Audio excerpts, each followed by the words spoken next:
Well, next on the show, the cost of violating sanctions. When French bank BNP Paribas was fined nearly $9 billion for breaking economic embargoes on countries like Iran, it set a record for the largest fine of its kind. Now, BNP may have drawn a line under it, but Karina Huber will have more on that, as the repercussions are likely to be just as severe. BNP Paribas may have just been paid the biggest fine among international banks for violating U.S. sanction laws, but it is far from the first. 6 other major banks have been caught funneling money from countries like Iran, Cuba, and Sudan through their U.S. branches. I think that as long as the world still conducts financial transactions primarily in dollars for big global transactions, it is necessary for a global bank to have a presence in New York and do dollar clearing. Germany's second largest bank, Commerzbank, is currently in settlement negotiations with U.S. authorities and is expected to pay up to $800 million for violating sanctions.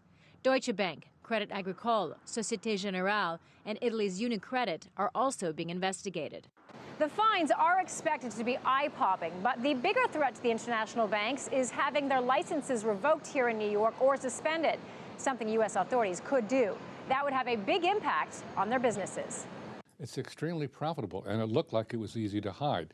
If you could use a nominee, make the transactions run through half a dozen nominees, it wouldn't be obvious that you were doing this for the forbidden country. The other potential damage with cases like these is to their reputations. But all banks, domestic and international, have tarnished images right now.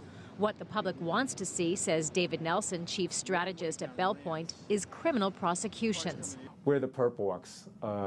We've seen in other industries like WorldCom and Enron, people go to jail, but not in the banking industry. They seem to have very powerful political friends in Washington. Not one major head of a bank has been prosecuted yet for his or her involvement in the global financial crisis, and most experts don't think they ever will be. Karina Huber, CCTV, New York.